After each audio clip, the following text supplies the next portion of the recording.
On today's video, I'm going to take a closer look at the individual mounts for the tools on the French Cleat Wall.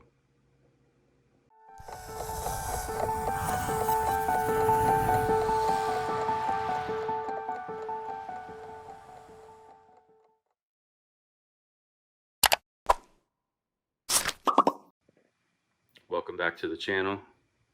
This is video 2 of the shop tour. I received some private messages through Instagram at Middle Earth Fan PA if you want to send me one. A couple people asked me to take a closer look at the individual mounts that I have for the 5 larger tools. So the construction is the same for all of them. There's some leftover plywood. I first create a platform that'll hold the piece comfortably. From there, I add a back leg. The back leg, depending on the tool and how far the cantilever is out, I'll span at least 2 slats, sometimes 3 on this one. So the bottom one has a cleat, top one has a cleat.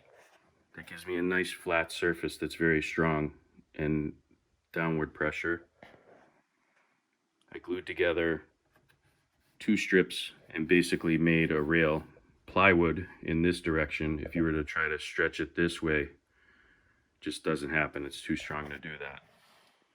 I bolt the tool to the piece and it's quite sturdy because in the back I recess these screws basically straight through the plywood, through the cleat into the wall behind it. I circled them with some red marker just so that if I ever go to move this, it just lets me know. So they are not fully permanent, they're semi-permanent. It's extremely strong. And if I wanted to move this piece, I would just release the screws out the back, slide it over, or relocate it to a different part of the shop. And then put the screws back in. So for this one, and all of them, every piece has an individual blast gate. If I'm working on this piece, I have it open. If not, you just close it, tighten it up, move on to the next one. So for the scroll saw, I did the same thing. This one especially is front heavy. Without the screws in there, this wanted to jump off the wall. With them in there now, it's really tight. I can lean on the front and I don't have to worry about that coming off.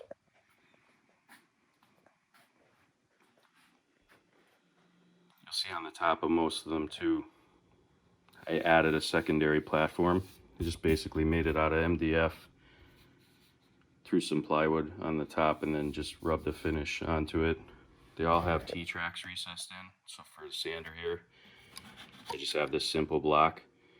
I can do a 90 degree where I can angle this, and move it around however I need to so that I can get in at that.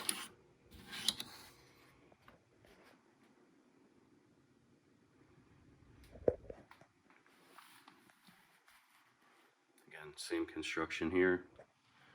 Underneath here I have some extra saw blades to go with this, and I kept that the same for every tool. Everything that I need to do for that tool is on the mount, including, like here, you put a magnet on the side, so there's times when I need a 1/4 inch wrench for this. I just bought a wrench dedicated for this machine. That way I don't gotta go running around try to find them. In the top here, I have these removable blocks. So, on a previous project, I drilled there. You can move that around, flip it, move it, so that you always have a flat surface to work on. Each of the 5 tools, probably more than that, all have individual tape measures and pencils. Sometimes even more. Here, I use a marker quite often, so I bought these magnetic mounts. I just think it saves time. Yeah, it's a bit overkill having 10 tape measures in the shop, but you'd be surprised. There's times when I have this many and I'm still scratching my head, where's the tape measure? smaller mounts, like the grinder. Again, you just lay it out on the bench. What do you need here? I have the wrench. I have a replacement blade in there. I have the collet for the chucks if I'm using a blade that's not threaded. For the multi-tool, same thing. I have a couple extra bits. The Allen key for it. I recessed the rare earth magnet in there, so it just keeps the tools right at hand. Decreases time needed to do stuff, increases production speed, so all of it helps, and it keeps you organized.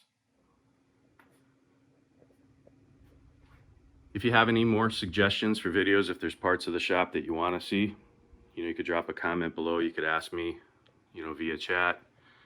I'm happy to show you whatever you need to. I'm happy to answer any questions that you have. For this mount, I just laid out the clamps. I made a recess cut with the bandsaw. I used a chisel to take out the back. For these spring clamps, these I use a lot. Just a straight strip of wood and a spine down the middle. Now I can just take the clamps as needed, put them back as needed.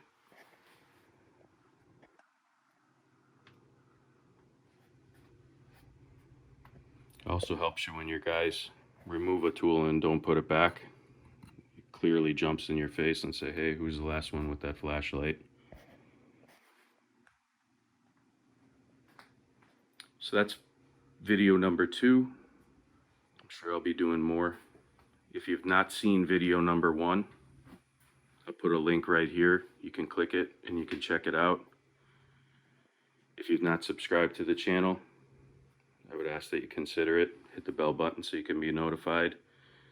And if you enjoy this video, please give me a thumbs up. Thank you. I'll see you on the next one.